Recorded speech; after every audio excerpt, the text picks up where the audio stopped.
मुश्किल है यार, मेरे तो कोई बहुत कंफ्यूजन स्टेट में हो गया था। कॉलेज में कॉल किया, वो कहते हैं कि सीट्स फुल हो चुकी हैं, अब आप अप्लाई नहीं कर सकते इसके लिए, नेक्स्ट ईयर इनटेक होगा इसका। मैंने कहा 2025 में। हेलो एवरीवन, कैसे हो आप सब लोग, ठीक हो?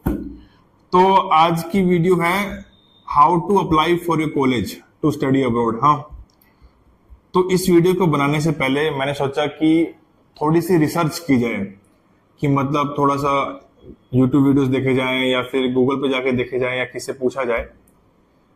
तो फिर सोचा यार नहीं, अगर मैं किसी से पूछ के या फिर कहीं से पढ़ के बोलूंगा ना, बताऊंगा, तो शायद वो चीज मैंने कभी ट्राई नहीं की होगी और शायद मैं खुद करके नहीं देखी होगी।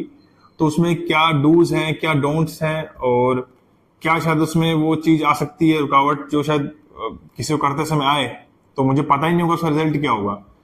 तो मैं वो बता रहा हूँ जो मैंने फील किया या जो मैंने फॉलो किया, और वो मैंने क्या हर्डल्स या बीच में जो डिफिकल्टीज फेस की, ये प्रोसेस इस तरह करते हुए। तो इसलिए जो मैंने करके देखा है, जो मैंने किया है, मैं वो बता रहा हूँ, है ना। तो स्टार्ट करते हैं ना।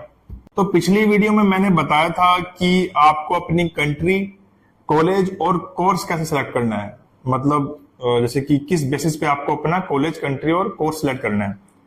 तो मैंने जब अपना कोर्स सेलेक्ट कर लिया था, तो मेरे मन में डाउट आया था कि यार ये रिसर्च तो मैंने अपनी साइड से कर ली है कि यार मुझे ये कॉलेज चाहिए या इस कंट्री में चाहिए, ये कोर्स पे करना है, लेकिन क्या गारंटी है कि मैंने जो रिसर्च की है उसकी ग्राउंड रियलिटी क्या है।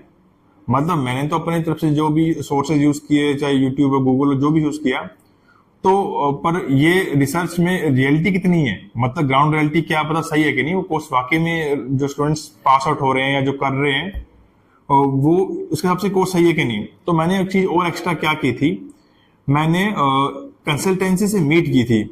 मतलब जो कंसल्टेंसी होते हैं ना, जो बच्चों को स्टडी अब्रॉड करने के लिए गाइड करते हैं, करियर काउंसलिंग वाले, हाँ, जो करियर काउंसलिंग वाले होते हैं, जो बच्चों को गाइड करते हैं कि आपको ये कोर्स लेना चाहिए, इस कॉलेज में जाना चाहिए, आपका स्टडी बैकग्राउंड से ये सब मैच होता है ना। तो मैंने तो उनके पास गया था, उनसे पर्सनली मीट किया, उनसे बात की, उन पे कॉल से बात की, बाकायदा मैं एक लिस्ट बना के ले गया था, भाई ये देखो मेरे कॉलेज ये है और मेरा कोर्स ये है, और मेरे कोर्स की देखो ये रैंकिंग है इस कंट्री में, ये स्टडी पैकेज है, ये करियर पैकेज है, ये जॉब पैकेज है, इसका इतना ग्रोथ है, पूरा वर्ड फाइल ले गया था, एक टेबल सा बना के, है ना। तो मैंने उनसे पर्सनली मीट किया, उनसे कॉल पे बात करी, यूट्यूब, गूगल करे गया था मैं, पूरी रिलेटिव से बात की थी, और वेबिनार भी अटेंड किए थे। और हाँ, ये जो वेबिनार अटेंड किए ना, ये मेरे को सबसे बेस्ट बात लगी। वेबिनार में क्या होता है कि जैसे कि मैंने एक कंट्री सेलेक्ट कर ली थी, जो कि मेरे रिलेटिव ने मुझे गाइड कर दिया था कि ये कंट्री तेरे लिए बेस्ट है, क्योंकि वो वहां रह रहे थे, तो मुझे लगा कि थोड़ा सपोर्ट भी हो जाएगा और मैं वहां रह भी लूंगा। तो फिर मैंने तो कंट्री हिसाब से सर्च की, मेरे को मिली थी, फाउंड की थी, जो कि मैंने पिछली वीडियोस में बताया था। वेबिनार जो है ना, बहुत सही बात है, क्योंकि क्या है कि वेबिनार में क्या होता है कि जैसे कि मैंने कोई कंट्री सेलेक्ट कर ली कि मुझे भाई इसी कंट्री में जाना है और इसी कंट्रीज के कॉलेजेस में जाना है, जो भी कोर्स होगा इस कंट्री से रिलेटेड होना चाहिए। तो वेबिनार में क्या होता है कि वो वेबिनार में आपको उस कंट्रीज के जितने भी कॉलेजेस होते हैं, और उस कॉलेजेस में जो बड़े बड़े फेमस कॉलेजेस होते हैं, टॉप मोस्ट कॉलेज होते हैं, उनके फैकल्टीज होते हैं, फैकल्टी मेंबर होते हैं, टीचर्स होते हैं, प्रोफेसर्स होते हैं, और करियर काउंसलिंग वाले भी होते हैं, कि क्योंकि उनको रियलिटी पता होता है कि इस कॉलेज में इतने बच्चे हर साल एडमिशन लेते हैं, इनका सिलेक्शन होता है, फिर पास आउट होकर इनको ये जॉब मिलती है या फिर उनका करियर ग्रोथ ये रहता है।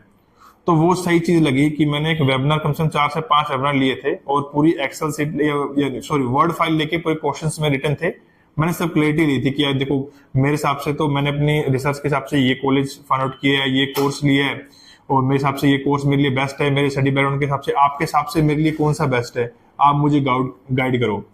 पर मेरे में एक दिक्कत हो गई थी, जो मैंने कोर्स फाइंड आउट किया था ना कि मुझे ये कोर्स लेना है और इस कॉलेज में लेना है, पर क्या है कि उस कॉलेज की फैकल्टी नहीं थी वेबिनार में, है ना।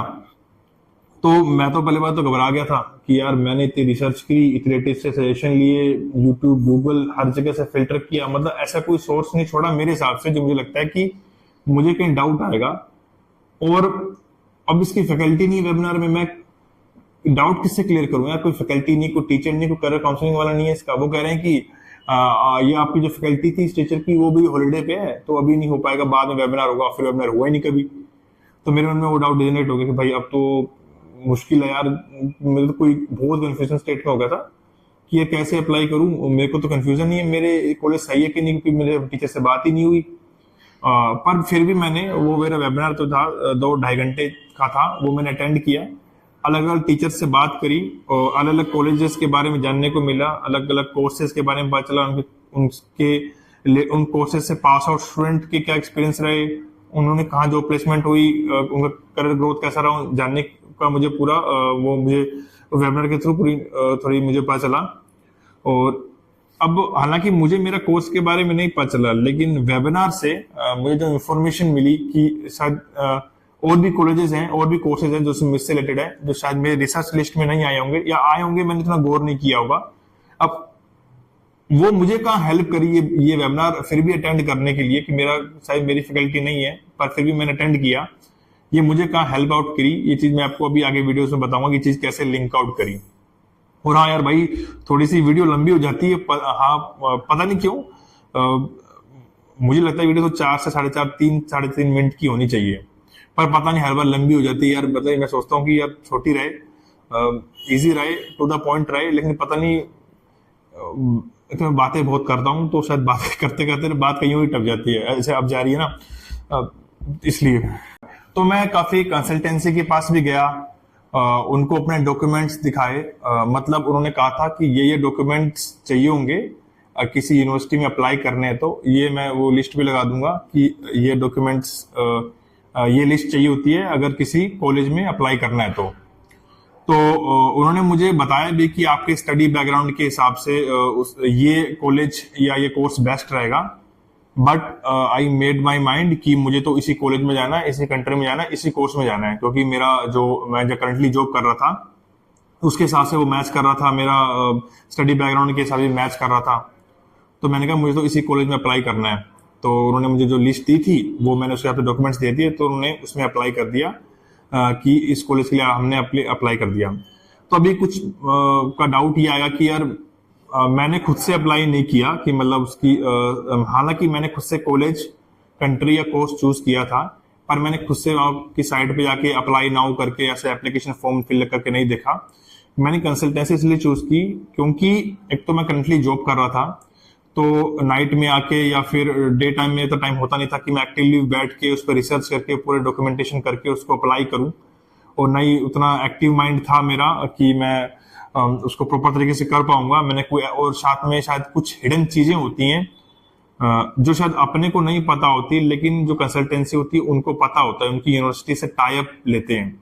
और जिस भी कंसल्टेंसी के थ्रू मैंने अप्लाई किया ना, उन्होंने, थोड़ी साउंड बैकग्राउंड नॉइज आ रही होगी, तो जिस भी कंसल्टेंसी के थ्रू मैंने अप्लाई किया ना, उन्होंने मुझसे एक भी रुपया नहीं लिया आज तक। टिल नाउ मेरा वीजा आ चुका है, मैं जा रहा हूं, लेकिन अभी तक उन्होंने मुझसे एक भी रुपया नहीं लिया। जो भी फीस गई है मेरी, या तो कॉलेज फीस गई है, या तो फिर मेरी कोई एकोमोडेशन की गई होगी, या फिर कोई फॉर्म फिलअप की गई होगी, लेकिन ऐसी कोई उन्होंने खुद से कोई फीस नहीं ली।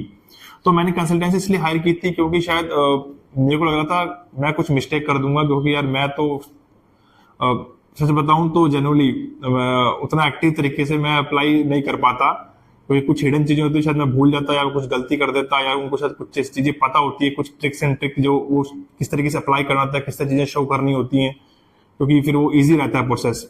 तो ना ही उतना मैं इंटेलिजेंट था या इंटेलिजेंट हूँ कि मैं उतना तरीके अप्लाई कर पाऊंगी। मुझे कॉन्फिडेंस था कि मैं अप्लाई कर दूंगा और कुछ दिक्कत नहीं होगी। मुझे पता था मैं अप्लाई करूँ कुछ दिक्कत होगी, इसलिए मैंने कंसल्टेंसी का हेल्प ली। अब कुछ बुरी बात नहीं है कि कुछ लोग खुद अप्लाई करते हैं, कुछ कंसल्टेंसी की हेल्प लेते हैं, तो मैंने तो ली, इसलिए मैंने जनरली जो सच है वो बता रहा हूँ ना। तो मैंने कंसल्टेंसी की हेल्प ली, उसके थ्रू मैंने अप्लाई किया। तो मैंने कहा था कि मेरी तरफ से कॉलेज आप इसके लिए अप्लाई कर दो, तो उन्होंने अप्लाई कर दिया उस कॉलेज के लिए। तो वैसे मेरा जो कोर्स था, जैसे मेरा कोर्स था MSc इन CPM, कंस्ट्रक्शन प्रोजेक्ट मैनेजमेंट। जैसे मैं सिविल बैकग्राउंड से हूँ, तो मैंने कंस्ट्रक्शन प्रोजेक्ट मैनेजमेंट के लिए अप्लाई किया था। 1 ईयर कोर्स था वो। तो मेरा सितंबर 2024 में इनटेक है ना, उस कोर्स का ये इनटेक था। तो अब मैंने अप्लाई कर दिया, मतलब उस कोर्स की क्लोजिंग डेट थी 30 अगस्त 2024 और कोर्स स्टार्ट होना था सितंबर 2024, इनटेक ईयर वो था। तो मैंने कहा चलो मैं तो मैं दिसंबर से लगा था, 4 दिसंबर 2024 से मैं इसके बारे पूरे प्रोसेस के बारे में सोच रहा था, समझ रहा था कि कैसे अप्लाई करना है। तो मैंने जनवरी में अप्लाई करना शुरू कर दिया। मैंने कहा चलो मैं तो बहुत जल्दी अप्लाई कर रहा हूँ, 30 अगस्त को लास्ट डेट है इसकी, क्लोजिंग डेट इस कॉलेज की, इस कोर्स की एप्लीकेशन की, मैं तो अभी से अप्लाई कर रहा हूँ। तो उन्होंने मुझे कुछ लिस्ट ऑफ डॉक्यूमेंट्स दिए थे, मैं वो रेडी कर रहा था कि ये डॉक्यूमेंट्स जो आपको मैंने पहले दिखाए थे कि वो डॉक्यूमेंट लगेंगे किसी कॉलेज में अप्लाई करने के लिए, मैं वो प्रिपेयर कर रहा था। तो करते करते थोड़ा मैंने कहा चलो अभी बहुत टाइम है, थोड़ा सा मैं धीरे धीरे चीजों को कर रहा था। मतलब एक दिन में एक डॉक्यूमेंट प्रिपेयर करना, सेकंड डे दूसरा डॉक्यूमेंट प्रिपेयर करना है ना, तो थोड़ा सा मैं लीनियंट हो गया था। तो मैंने कहा टाइम भी खूब ज्यादा है, तो ज्यादा नहीं, मैं बस 5-10 दिन एक्स्ट्रा लूंगा, ये डॉक्यूमेंट प्रिपेयर कर लूंगा। तो फिर क्या हुआ कि एकदम से 15-16 जनवरी के आसपास मुझे मेल आता है यूनिवर्सिटी का कि आपने जो कोर्स चूज किया था, due to popularity of this course and so much student is applying for this course, we are postponing this course for some time and we reopen this course. तो मैं घबरा गया यार। मैंने कहा यार इतनी रिसर्च की, मैंने वेबिनार लिए, कंसल्टेंसी से मीट किया, उनको कॉल किया, उनसे बात करी, वेबिनार अटेंड किए, खुद रिसर्च क्रिएटिव से बात की। अब ये कोर्स बंद कर रहे हैं, मतलब पोस्ट पे कर रहे हैं, अब रीओपन करेंगे कि नहीं करेंगे। वो कहते हैं कि सीट्स कहते हैं कि हर साल स्टडी अब्रॉड करने के लिए कोई भी कॉलेज 10 से 15, 20 स्टूडेंट ही रहता है इंडिया से, जो कि कॉलेज के लिए अलाउ करता है ना। तो मैंने कहा यार पोस्ट हो गया, रीओपन हो गया, अब शायद कैंसिल हो जाएगा। तो मैं तो घबरा गया था भाई। तो मैंने अपने वो एजेंट को फोन किया, कंसल्टेंसी को, कि यार ये तो क्या मेल आया मेरे को आज कि ये तो कह रहे हैं पोस्टपोन कर रहे हैं due to so much application आ गई थी एक साथ। तो कहते नहीं कुछ ओपन हो जाएगा। फिर मैंने उनसे फैकल्टी से कॉल की, कोर्स के ही जो मैंने कॉलेज में कॉल किया, वो कहते हैं कि सीट्स फुल हो चुकी हैं, अब आप अप्लाई नहीं कर सकते इसके लिए, नेक्स्ट ईयर इनटेक होगा इसका। मैंने कहा 2025 में। तो मैंने कहा यार ये सब तो अब इतना कुछ किया, यहाँ तक रिसर्च की और कोर्स ही क्लोज हो गया। तो मेरे को लगा था अब तो यार शायद अब नहीं हो पाएगा इस साल। लेकिन फिर मैंने वो पॉइंट कहा था ना कि मैंने वेबिनार अटेंड किया था, भले ही मेरे कोर्स की फैकल्टी नहीं थी उस वेबिनार में, लेकिन फिर भी मैंने 2-2.5 घंटे वेबिनार अटेंड किया था, डिफरेंट कॉलेज के बारे में रिसर्च की थी, कोर्सेज के बारे में वो बता रहे थे वहां। तो किसी ने मुझे कहा था कि सेकंड बेस्ट कोर्स ये है जो कि आपकी फील्ड का है, लेकिन इसमें ज्यादा मतलब ये भी अच्छा कोर्स है। तो मैंने अपने कंसल्टेंसी को कहा था कि आप इसके लिए अप्लाई करो, इसका भी ओपन है अभी एप्लीकेशन। तो उन्होंने उस कोर्स के लिए अप्लाई कर दिया। जैसे कि पहले मैं MSc in construction project management कर रहा था, सीपीएम, फिर मैं कर रहा था क्वांटिटी सर्वेइंग में, एमएससी इन क्वांटिटी सर्वेइंग। तो उसके लिए उन्होंने अप्लाई कर दिया, क्योंकि मैंने वेबिनार में मेरे पॉइंट में था कि चलो ये नहीं तो बी प्लान ये होगा शायद, अगर कुछ नहीं हुआ तो उन्होंने अप्लाई कर दिया उसके लिए। तो विद इन 4 to 5 डेज उनका मुझे कंडीशनल ऑफर लेटर आ गया कि हम आपके डॉक्यूमेंट्स देख के, आपके क्वालिफिकेशन के हिसाब से ये कोर्स आपके लिए हम एक्सेप्ट कर रहे हैं आपकी एप्लीकेशन। तो अब मैंने कहा कि चलो एक्सेप्ट हो गया यार, पर कंडीशनल ऑफर लेटर था। तो कंडीशनल जब आप अप्लाई करते हो तो कंडीशनल ऑफर लेटर आया था मेरे केस में, उसमें 3 कंडीशंस थी कि आपको आपका इंग्लिश टेस्ट पास करना होगा, मतलब मेरे केस में आइल्स और पीटी दोनों था, लेकिन मैंने पीटी ज़्यादा प्रेफर किया था क्योंकि मैंने मेरे रिलेटिव से पूछा था, वो कह रहे थे आइल्स थोड़ा डिफिकल्ट है पीटी की रिस्पेक्ट में, लेकिन अगर वो ऑप्शन दे रहे हैं तो पीटी चूज करना चाहिए ना, जरूरी नहीं कि हार्ड चीज करो। वैसे इतना इंटेलिजेंट हूँ नहीं, मुझे पता है, इसलिए मैंने पीटी चूज किया, क्योंकि मैं तो पीटी कर पाऊंगा, आइल्स तो मेरे बस की नहीं है ना। तो मतलब जब चीज मिल रही है यार, वो ऑप्शन खुश दे रहे हैं तो पीटी चूज करो ना, फिर आइल्स तो करना ही अगर नहीं होता तो मैंने पीटी की प्रिपरेशन करी। एक महीने 1.5 महीने की होगी पीटी की प्रिपरेशन करी। और सेकंड कंडीशन थी कि आपको अपने सारे सेमेस्टर्स की मार्कशीट देनी होगी, मतलब पीडीएफ बना के। और थर्ड थी कि आपको 1000 यूरो फीस पेमेंट करनी होगी आपकी सीट बुकिंग के लिए, क्योंकि बहुत सारे एप्लीकेशन आ रहे हैं, बहुत स्टूडेंट्स अप्लाई करते हैं। तो ये 3 कंडीशन थी। तो मैंने तीनों कंडीशन फुलफिल कर दी थी कि मैंने अपना पीटी इंग्लिश टेस्ट दे दिया, अब डॉक्यूमेंट्स दे दिए, अपना 1000 यूरो सीट बुकिंग के दे दिए। तो उसके कुछ टाइम बाद मेरा फुल ऑफर लेटर आ गया था, फुल फाइनल ऑफर लेटर, जिसमें ये मेंशन था कि you can apply for visa to come to join this course in this country. तो फिर मेरे कंसल्टेंसी ने मुझे वीज़ा चेकलिस्ट दी, ये चेकलिस्ट है प्रिपेयर करनी, ये डॉक्यूमेंट चेकलिस्ट में ये था कि ये डॉक्यूमेंट से चीज़ें जो होती हैं आपको प्रिपेयर करनी है। तो उस चेकलिस्ट के हिसाब से मैंने अपने डॉक्यूमेंट प्रिपेयर करे और वीज़ा की अपॉइंटमेंट ली और वीज़ा फाइल कर दिया। तो विद इन 1 मंथ और 6 डेज के अंदर मेरा वीज़ा आ गया था। तो फाइनली मुझे वीज़ा मिल गया। तो सोचा कि आप लोगों के साथ ये बात शेयर कर लूँ कि मैंने क्या स्टेप फॉलो किया, क्या प्रोसेस कंट्री चूज़ करने से लेकर कोर्स फाइनलाइजेशन तक मैंने किस तरह प्रोसेस किया। और एक बात और कहनी थी आपसे कि यार जैसे कि हर साल किसी यूनिवर्सिटी के 2 इनटेक ईयर होते हैं, मतलब वो कोर्स सेशन स्टार्ट होता है तो नए कोर्स के लिए एक जनवरी होता है, एक सितंबर होता है ना। और तो जैसे मेरा सितंबर था तो मैंने जनवरी से अप्लाई शुरू करना शुरू, हालांकि जो मेरा सितंबर कोर्स था उसकी क्लोजिंग डेट जो थी एप्लीकेशन वो अगस्त में थी, लेकिन मैंने जनवरी से स्टार्ट कर दिया। लेकिन फिर जनवरी में भी मेरा कैंसिल हो गया था क्योंकि वो सीट बुकिंग हो गई। देखो फाइनल डेट अगस्त थी लेकिन फिर भी जनवरी में सीट क्लोज हो गई। तो ये कह रहा हूँ कि जिसका जनवरी में है चाहे सितंबर में है तो अभी से जिसका जनवरी में तो अभी से स्टार्ट कर देना शुरू कर देना चाहिए, क्योंकि मैंने जो मिस्टेक की, हालांकि मैं एक नेक्स्ट वीडियो बनाऊंगा या फिर कोई भी वीडियो बनाऊंगा इस चीज़ के बारे में कि मैंने क्या क्या मिस्टेक्स की जो शायद मेरे को फील हुई जो मुझे नहीं करनी चाहिए थी, और एक वीडियो बनाऊंगा उस पर भी। तो ये है जिसका और अप्लाई करना ना वो जल्दी कर देना यार, क्योंकि बाद में शायद डॉक्यूमेंट्स प्रिपरेशन करने में आपको टाइम लग जाए या उसकी सीट्स फुल हो जाएं, है ना, जो कि मेरे केस में हो गया था मेरे फर्स्ट कोर्स में।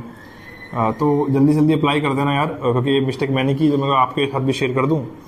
और अब मिलते हैं अगली वीडियो में, और बाय।